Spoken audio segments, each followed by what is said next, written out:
Palmeiras e Vasco nessa quinta-feira aí, cara. O clima ainda é de mistério, tá? O Álvaro Pacheco não vem dando muitas pistas. Hoje eu conversei com 3 jogadores aí do elenco do Vasco e todos eles falaram, cara, ele treinou um time, treinou outro, faz alterações ali no decorrer dos coletivos. Até agora a gente não tem certeza absoluta, né, de como será montada a formação para encarar o Palmeiras nessa quinta-feira. Ele testou a equipe ali com 3 zagueiros, chegou até mesmo a testar a equipe com 2 zagueiros, né, sem o Medel como titular, testou um meio de campo com o Hugo Moura, com o JP voltando de seleção brasileira, testou o Adson no ataque, chegou até a testar o David também, que ficou afastado do último jogo, ou seja, mistério muito grande. Eu acredito que ele vai manter o 3-5-2, né? Eu acho que ele vai acabar mantendo o esquema de 3 zagueiros, 5 jogadores no meio de campo e 2 atacantes, né? A tendência é que o Adson ganhe a vaga de titular, que foi do Ryan na última partida. No meio de campo é praticamente certo que ele entra com um primeiro volante de origem,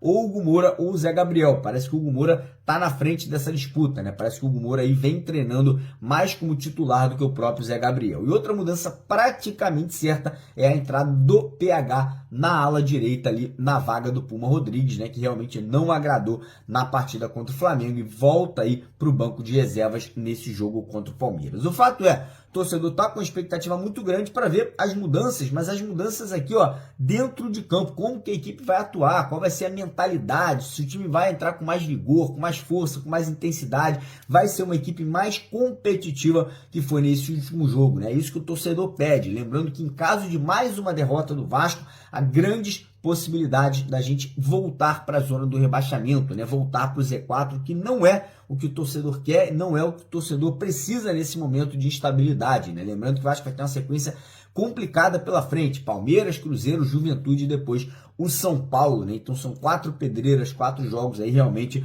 muito difíceis. Mas enfim, agora a reta final de trabalho está sendo feita, né? O Vasco treina até quarta-feira no Rio de Janeiro, viaja para São Paulo para poder encarar, né, o Palmeiras nessa quinta-feira lá no Allianz Parque. Minha expectativa é que a gente esteja um time diferente, um time com atitude diferente, e é isso que o torcedor também espera aí ver dentro de campo nessa quinta-feira. Olha aqui, o CEO do Vasco, Lúcio Barbosa, e a... como é que chama isso? CFO, a Kátia dos Santos, eles entregaram os cargos na SAF hoje, tá? Nesta terça-feira. O presidente Pedrinho já comunicou, já foi comunicado, na verdade, dessa decisão. Pedrosa, o que eu quero saber, o que aconteceu nessa situação toda? Olha, Fernanda, nada mais do que uma perda de poder iminente por conta da liminar que aconteceu. Lembrando, a 777 Partners era a empresa que comandava o Vasco da Gama e foi ela, inclusive, que contratou o Lúcio Barbosa, que contratou também a Kátia. E aí, depois que aconteceu a liminar, o Pedrinho começou a tomar as rédeas, principalmente depois da goleada para o Flamengo. Isso aí é alguma coisa que incomodou muito o Pedrinho. O Lúcio Barbosa vinha perdendo essa força, era ele que era, digamos assim, o diretor-presidente da SAF, as pessoas, todas as pastas respondiam para ele, mas na verdade esse desgaste já acontece há muito tempo, né? Ele acontece desde o ano passado, quando o próprio Lúcio Barbosa prometeu à torcida vascaína de que o Vasco faria grandes contratações, de que o Vasco ia brigar com as grandes equipes, e nada disso aconteceu, muito pelo contrário. Ele foi o responsável direto também na escolha do Alexandre Matos como diretor de futebol, inclusive um trabalho muito incompetente que teve a supervisão do Lúcio Barbosa, onde o Vasco teve que estourar orçamento, onde o Vasco pediu aditivo de orçamento e montou um time caro, mas que não produz nada em campo. Então esses 6 meses aí foram um desastre no futebol, culminaram também num balanço muito ruim, onde o Vasco pagou apenas 60 milhões de reais em dívida líquida, a demora do anúncio do patrocinador master, são muitas questões que fizeram o Lúcio Barbosa se desgastar com a torcida, mas a principal delas de fato foi essa questão da liminar, onde ele perde a força, perde meio que a função, e aí as pessoas começaram a responder para o Pedrinho. O Pedrinho também não se opôs a essa saída, muito pelo contrário, não tinha uma boa relação nesse momento. Por isso o Lúcio, junto com a Kátia, que inclusive a Kátia entrou no lugar do Lúcio nesse cargo financeiro, depois o Lúcio foi um interino e também foi efetivado, e agora eles saem juntos depois desse primeiro semestre muito caótico para o Vasco da Gama. Vê se eu entendi bem, Lucas Pedrosa, eu sei que é um especialista em Vasco da Gama. A gente tem a SAF, que no caso era a 777. Eu posso falar era ou é? Ainda é, né? São 3 vias. É a 777 Partners, que foi a responsável pela compra, e aí a principal, vamos dizer assim, motivadora do processo para o Vasco virar SAF. Aí entra o quê? O Vasco criou uma empresa chamada VascoSAF para se desassociar do associativo.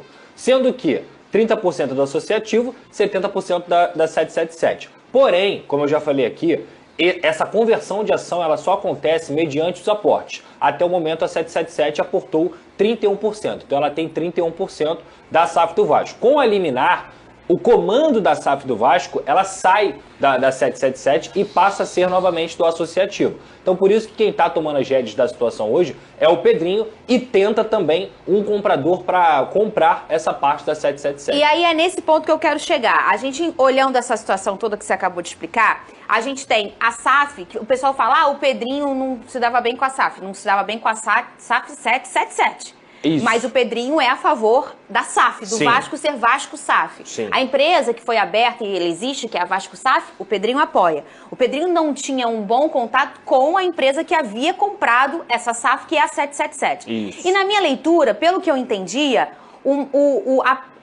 a persona 777 era ele. Porque a gente fala muito no Botafogo no John. O John é o dono mesmo. Mas a 777, ela não tinha um único dono. Então falava muito do Josh, né? E ele era a figura em que você enxergava, aquele cara de blazer e óculos. Era assim que o torcedor enxergava. Mas, efetivamente, dentro do Vasco como persona, eu acho que era o Lúcio. Eu fiz a leitura certa? Efetivamente, ele era o funcionário contratado pela 777. Ele era o homem escolhido pela 777. Quem era maior que ele? Ninguém. Então, para tocar a VascoSAF, entendeu? Só que a questão era muito maior que isso. Na época ainda, quando a 777 estava à frente do Vasco da Gama, o Pedrinho tentava contato com o Lúcio, tentava uma aproximação para poder entender o que estava acontecendo e nada desse contato era respondido. Pode ser muito bem que era ordem da 777. Mas o Pedrinho, antes de virar presidente do Vasco, ele tinha uma relação melhor com o Lúcio do que sendo presidente. Então isso tudo também tornou esse afastamento, acabou acontecendo e o Lúcio resolveu entregar o cargo, que era uma coisa que passava longe de ser algo que o associativo, no caso o Pedrinho, não queria. Muito pelo contrário. A avaliação do grupo do Pedrinho era de que o trabalho do Lúcio Barbosa era muito ruim e que de fato era muito ruim.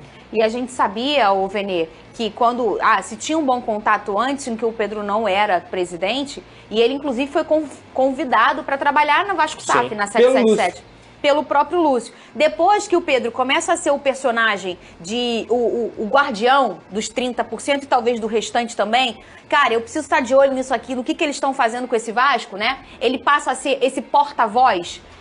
Começa a existir o atrito com o Lúcio, é natural, né? Não, e esse atrito vem há muito tempo, né? O próprio Pedrinho deixou isso muito claro em algumas entrevistas coletivas que ele mencionou. Eu vejo o seguinte, o Lúcio Barbosa, eu vou dar a minha opinião aqui, o Lúcio Barbosa não fazia um bom trabalho. Muito pelo contrário, ele já deu entrevista coletiva fazendo algumas promessas essas que não foram cumpridas, como ter um time competitivo e o time não era competitivo, a relação com o presidente não era boa, sendo que poderia ser boa. Eu acho que faltou um pouco do esforço do próprio Lúcio Barbosa, era uma pessoa que era muito criticada pela torcida, tanto é que quando teve o protesto aqui, eu falei, beleza, quer cobrar jogador, mas eu acho que tem que cobrar uma outra pessoa que acabou não sendo cobrada ali nos vídeos, que no caso era o Lúcio Barbosa, o homem responsável, como você mencionou, pela SAF do Vasco, era o representante da 77 aqui no dia a dia do Vasco da Gama. Agora fica a dúvida de como será, né? Se vai chegar um outro profissional para assumir esse cargo, quem será, enfim, se vai ter uma boa relação com o Pedrinho. O fato é o seguinte, o Pedrinho, pelo visto, ele está fazendo de tudo para melhorar o ambiente do Vasco da Gama. E não tem jeito. Ele só tem 30%. Beleza, mas até onde ele pode ir, ele está indo muito bem, pelo menos do meu ponto de vista, botando a cara a tapa, contratando pessoas da confiança dele, que foi o caso do Felipe, que eu acho que pode agregar bastante no dia a dia do Vasco da Gama. É tudo uma incógnita hoje no Vasco. O Pedrosa está aqui muito bem, ele entende muito de Vasco. Eu não sei o que vai acontecer com o Vasco da Gama, não sei se a 77 vai voltar, a gente não sabe. Hoje em dia é uma incógnita. É torcer para isso não atrapalhar o dia a dia dos jogadores. Eu acho que só vai atrapalhar se atrasar salário. A partir do momento que atrasa o salário, aí eu acho que influencia bastante o desempenho dos jogadores. E agora? E agora é o seguinte, a gente tem que entender qual é a cabeça do Pedrinho. Se ele está disposto a contratar um novo CEO, um CEO neutro que possa comandar o Vasco da Gama com imparcialidade, com competência, porque é disso que o Vasco precisa, ou se ele vai esperar conseguir vender a parte da 777, no caso comprar a parte da 777 para que já os novos compradores que vão deter essa parte da SAF possam colocar alguém lá para comandar. Eu, nesse momento, acredito que o Pedrinho vá deixar esse cargo aí um pouco de lado para ele poder focar nessa tentativa de venda e ele comandar, ele ser o cara que vai receber as respostas do Pedro Martins como diretor, do Felipe como diretor técnico, entre outros funcionários dentro da Vasco SAF. O fato é, hoje a Vasco SAF vive um impasse de saber quem é o chefe, quem manda, quem contrata, quem define.